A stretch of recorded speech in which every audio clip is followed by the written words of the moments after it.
ब्रह्मांड के गर्भ में एक ऐसी घटना आकार ले रही है जो न केवल खगोल विज्ञान की दुनिया में हलचल मचाने वाली है, बल्कि ज्योतिष शास्त्र के जानकारों के माथे पर भी चिंता की लकीरें खींच रही हैं। साल 2026 का आगाज होते ही ग्रहों की चाल कुछ ऐसा इशारा कर रही है, मानो प्रकृति हमें किसी बड़े बदलाव के लिए तैयार कर रही हो। क्या आप जानते हैं कि 2026 के फरवरी महीने में एक ऐसा दिन आने वाला है जब सूरज की सुनहरी रोशनी पर एक काला पर्दा गिर जाएगा? ये कोई मामूली घटना नहीं है। ये साल का पहला सूर्य ग्रहण होगा जो ठीक महाशिवरात्रि के पवित्र पर्व के आसपास घटित होने जा रहा है। लेकिन ठहरिए, सबसे बड़ा और महत्वपूर्ण सवाल यह है कि क्या यह ग्रहण आपके शहर, आपके गांव या आपके घर के ऊपर दिखाई देगा? क्या इस बार भी गर्भवती माताओं को उन कड़े नियमों का पालन करना पड़ेगा जो सदियों से हमारी दादी नानी बताती आ रही हैं, या फिर आधुनिक विज्ञान ने इन सब बातों को खारिज कर दिया है? आज के इस वीडियो में हम आपको वह परम सत्य बताने जा रहे हैं जो आपको इंटरनेट की सतह ही दुनिया में कहीं नहीं मिलेगा। अगर आपने इस वीडियो का एक भी पल छोड़ दिया या इसे आगे बढ़ाकर देखा, तो हो सकता है कि आप उस महत्वपूर्ण जानकारी से वंचित रह जाएं जो आपके परिवार की सुरक्षा के लिए अनिवार्य है। तो चलिए, अपने मन को एकाग्र कर लीजिए और जुड़ जाइए हमारे चैनल के इस विशेष सफर में, क्योंकि आज हम समय के उस पन्ने को पलटने जा रहे हैं जिस पर आपके भविष्य की इबारत लिखी है। अक्सर हम अपनी रोजमर्रा की जिंदगी में इतने व्यस्त हो जाते हैं कि हमें आसमान में होने वाले बदलावों का पता ही नहीं चलता। हम सोचते हैं कि सूरज तो रोज निकलता है और रोज ढलता है, इसमें नया क्या है? लेकिन हमारे जसियों ने हजारों साल पहले ही अपनी दिव्य दृष्टि से यह देख लिया था कि जब जब सूर्य पर संकट आता है, जब जब राहु की काली छाया सूर्य देव को ग्रसने का प्रयास करती है, तब तब पृथ्वी पर हाहाकार मचता है, समुद्र में ज्वार भाटा आता है, पशु पक्षी अपना रास्ता भूल जाते हैं और इंसान का मन बिना किसी कारण के बेचैन होने लगता। 2026 का यह पहला सूर्य ग्रहण इसलिए भी खास है क्योंकि यह कुंभ राशि में लगने जा रहा है। कुंभ राशि, जिसे न्याय के देवता शनिदेव का घर कहा जाता है। जरा सोचिए, जब ग्रहों का राजा सूर्य अपने ही पुत्र लेकिन परम शत्रु शनि के घर में जाकर कमजोर पड़ जाएगा और ऊपर से राहु का साया उसे घेर लेगा, तो ब्रह्मांड में कितनी उथल पुथल मचेगी। यह केवल एक खगोलीय घटना नहीं है, बल्कि यह ऊर्जाओं का एक महासंग्राम है जिसका सीधा असर आपकी जेब, आपकी सेहत और आपके रिश्तों पर पड़ने वाला है। अब आप सोच रहे होंगे कि आखिर वो तारीख कौन सी है जब यह सब होने वाला है, तो अपने दिल की धड़कनों को थाम लीजिए और इस तारीख को अपने अंतर्मन में उतार लीजिए। ये घटना घटित होगी फाल्गुन मास की अमावस्या को। अंग्रेजी कैलेंडर के अनुसार यह तारीख है 17 फरवरी 2026। दिन होगा मंगलवार का। जी हाँ, मंगलवार का दिन, जो हनुमान जी का दिन होता है और मंगल ग्रह का भी प्रतीक है। मंगल का अर्थ है ऊर्जा और आग, और सूर्य भी आग का गोला है। जब आग का मिलन आग से होगा और उस पर ग्रहण लगेगा तो इसका प्रभाव बहुत ही तीव्र होने वाला है।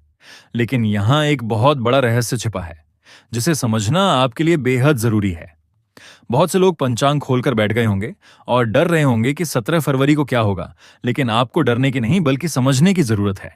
सबसे पहले बात करते हैं समय की, क्योंकि ज्योतिष में समय ही सबसे बलवान है। भारतीय समय अनुसार यह सूर्य ग्रहण 17 फरवरी की शाम को शुरू होगा, जब भारत के कई हिस्सों में सूरज ढलने की तैयारी कर रहा होगा या ढल चुका होगा। इसका स्पर्श काल और मोक्ष काल, यानी ग्रहण का शुरू होना और खत्म होना, एक लंबी अवधि तक चलेगा। ये एक वलयाकार सूर्य ग्रहण होगा।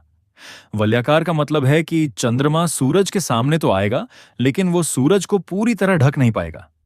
नतीजतन सूरज का बाहरी किनारा एक चमकती हुई अंगूठी की तरह दिखाई देगा, जिसे दुनिया रिंग ऑफ फायर के नाम से जानेगी। ये नजारा देखने में जितना अद्भुत होगा, इसका ज्योतिषीय प्रभाव उतना ही गहरा होगा। लेकिन अब मैं जो बताने जा रहा हूं, उसे सुनकर आप राहत की सांस लेंगे या शायद थोड़ा मायूस भी हो जाए। यह सूर्य ग्रहण भारत में दिखाई नहीं देगा। जी हां, आपने बिल्कुल सही सुना। 17 फरवरी 2026 का यह ग्रहण भारत की भूमि से अदृश्य रहेगा। ये मुख्य रूप से अंटार्कटिका में पूर्ण रूप से और दक्षिणी अमेरिका और अफ्रीका के कुछ सुदूर दक्षिणी हिस्सों में आंशिक रूप से दिखाई देगा।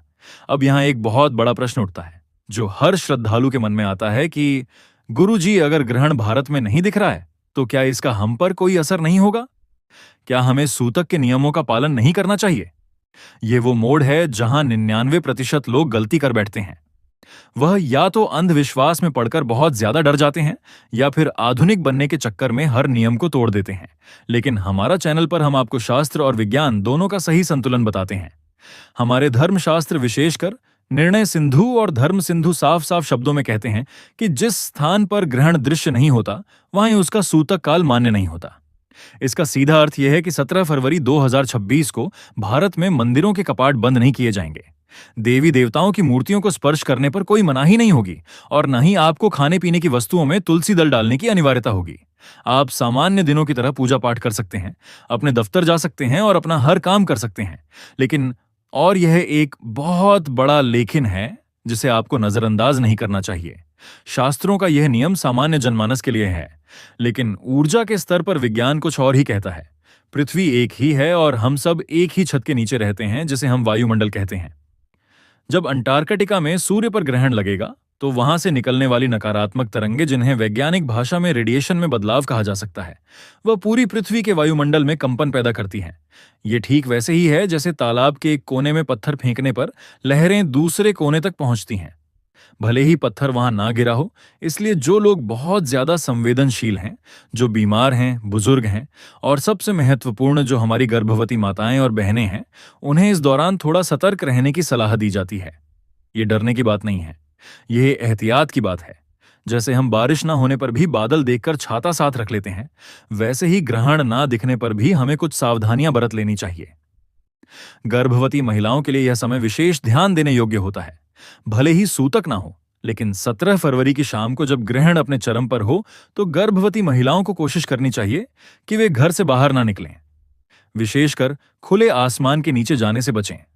पुरानी मान्यता है कि ग्रहण के समय वातावरण में दूषित कीटाणु और नकारात्मक शक्तियां सक्रिय हो जाती हैं, जो गर्भ में पल रहे शिशु की कोमल त्वचा और उसके मानसिक विकास को प्रभावित कर सकती हैं।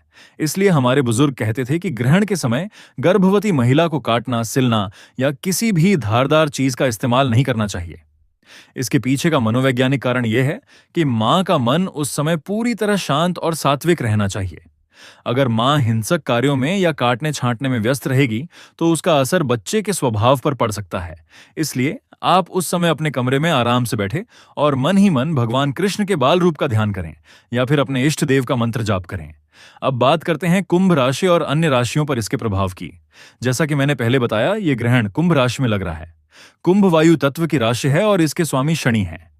सूर्य और राहु का यह गठबंधन कुंभ राशि वालों के लिए मानसिक तनाव का कारण बन सकता है। आपको लग सकता है कि आपके काम बिना वजह रुक रहे हैं या आपके अपने ही लोग आपके खिलाफ षड्यंत्र रच रहे हैं। यह मति भ्रम की स्थिति राहु पैदा करता है।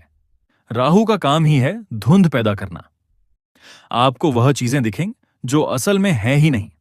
इसलिए 17 फरवरी के आसपास आप कोई भी बड़ा फैसला, जैसे जमीन खरीदना, नया व्यापार शुरू करना या किसी को बड़ा उधार देना, इन कामों को कुछ दिनों के लिए टाल दें तो बेहतर होगा। यह समय शांत रहकर तूफान के गुजर जाने का इंतजार करने का है। मेष राशि वालों के लिए यह ग्रहण 11वें भाव में होगा, जो लाभ का भाव है, लेकिन ग्रहण के कारण लाभ में देरी हो सकती है। वृषभ राशि वालों के लिए यह 10वें भाव यानी कर्म भाव में होगा, जिससे कार्यस्थल पर बॉस के साथ अनबन हो सकती है। इसी तरह हर राशि पर इसका अलग अलग प्रभाव पड़ेगा, लेकिन एक सामान्य उपाय जो हर राशि का व्यक्ति कर सकता है वह है सूर्य की उपासना। 17 फरवरी की सुबह ग्रहण शुरू होने से पहले आप ब्रह्म मुहूर्त में उठे स्नान करें और तांबे के लोटे में जल लेकर उसमें थोड़ा सा गुड़ लाल फूल और अक्षत मिलाकर सूर्य देव को अर्घ्य दें। जल चढ़ाते समय अपनी दृष्टि गिरती हुई जल की धारा पर रखें और सूर्य देव से प्रार्थना करें कि हे जगत के स्वामी, मेरे और मेरे परिवार पर आने वाले हर संकट को आप अपनी किरणों से भस्म कर दें। यह छोटा सा उपाय आपको एक अदृश्य सुरक्षा कवच प्रदान करेगा। बहुत से लोग ये प्रश्न पूछते हैं कि क्या ग्रहण के दौरान हम सो सकते हैं? देखिए, शास्त्रों में ग्रहण के दौरान सोने की मनाही है। कहा जाता है कि इस समय सोने से व्यक्ति रोगी होता है, लेकिन क्योंकि यह ग्रहण भारत में नहीं दिख रहा और सूतक नहीं है, तो आप पर यह नियम कड़ाई से लागू नहीं होता। लेकिन अगर आप एक आध्यात्मिक व्यक्ति हैं और आप चाहते हैं कि आपके अंदर की दैवीय शक्तियां जागृत हो, तो 17 फरवरी की शाम को सोने के बजाय ध्यान करें। यह समय साधना के लिए, मंत्र सिद्धि के लिए और अपने पापों के प्रायश्चित के लिए सर्वोत्तम माना गया है। कहते हैं कि सामान्य दिनों में किया गया एक माला का जाप और ग्रहण काल में किया गया एक माला का जाप, दोनों के फल में जमीन आसमान का अंतर होता है। ग्रहण काल का जाप लाख गुना अधिक फलदायी होता है। तो इस सुनहरे अवसर को नींद में क्यों गम माना? अब एक और महत्वपूर्ण विषय पर बात करते हैं जिसे अक्सर लोग भूल जाते हैं, और वो है दान। ग्रहण के बाद स्नान और दान का विशेष महत्व है। 17 फरवरी को ग्रहण खत्म होने के बाद या अगले दिन 18 फरवरी की सुबह आप अपनी सामर्थ्य के अनुसार कुछ न कुछ दान जरूर करें। क्योंकि यह सूर्य ग्रहण है तो सूर्य से संबंधित वस्तुएं जैसे गेहूं, गुड़, तांबा, मसूर की दाल या लाल वस्त्र का दान किसी गरीब ब्राह्मण या किसी जरूरतमंद को करना बहुत शुभ होता है। अगर आप राहु के प्रभाव को कम करना चाहते हैं तो काले तिल या काले कंबल का दान भी कर सकते हैं। दान एक ऐसा कर्म है जो आपके बुरे ग्रहों के प्रभाव को काट कर रख देता है। जब आप किसी भूखे को भोजन कराते हैं तो उसकी आत्मा से जो आशीष निकलता है वह किसी भी ग्रह के दुष्प्रभाव से बड़ा होता है। सूर्य ग्रहण एक खगोलीय घटना है जो सदियों से होती आ रही है और विज्ञान ने इसे बहुत अच्छे से समझा है। हाँ, इसका आध्यात्मिक और ज्योतिषीय महत्व जरूर है, लेकिन यह डरने का नहीं बल्कि आत्मचिंतन का समय है। यह समय है यह समझने का कि हम इस ब्रह्मांड के सामने कितने छोटे हैं और एक परम शक्ति है जो इस पूरे ब्रह्मांड को चला रही है। एक और बात जो ध्यान देने योग्य है वो ये है कि 17 फरवरी 2026 के बाद इसी साल अगस्त में एक और सूर्य ग्रहण लगेगा और साथ ही चंद्र ग्रहण भी होंगे। यानी 2026 ग्रहणों का साल रहने वाला है। इसलिए यह बहुत जरूरी है कि आप अभी से अपनी दिनचर्या में कुछ बदलाव लाएं। रोज सुबह सूर्य नमस्कार करना शुरू करें, गायत्री मंत्र का जाप करें और अपने घर में गूगल या लोबान की धूप जलाएं ताकि नकारात्मक ऊर्जा घर में न टिक सके। अपने बड़ों का सम्मान करें क्योंकि सूर्य पिता का कारक है।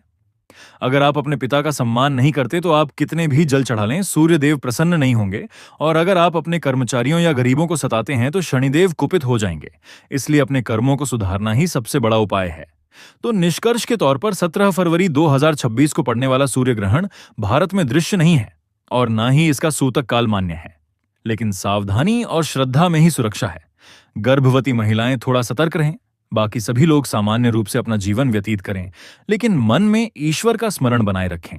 यह समय अपने अंतर मन में झांकने का है और समय की गर्भवती जो है और नहीं प्रतिकरण के लिए चारपाती दशक के सामने ही सुरक्षा है। अपने विकारों को दूर करने का है और नई ऊर्जा के साथ आगे बढ़ने का है।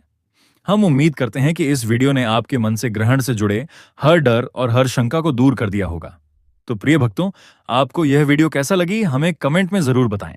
अगर आप भी महादेव के सच्चे भक्त हैं और आप भी महादेव का प्रेम और आशीर्वाद पाना चाहते हैं तो जल्दी से वीडियो को लाइक करके हमारे YouTube चैनल को सब्सक्राइब करें और कमेंट बॉक्स में हर हर महादेव जरूर लिखें।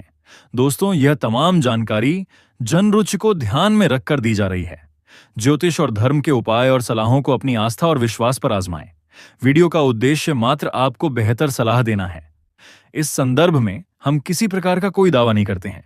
दोस्तों, वीडियो अच्छी लगी हो तो लाइक और सब्सक्राइब जरूर करें। धन्यवाद।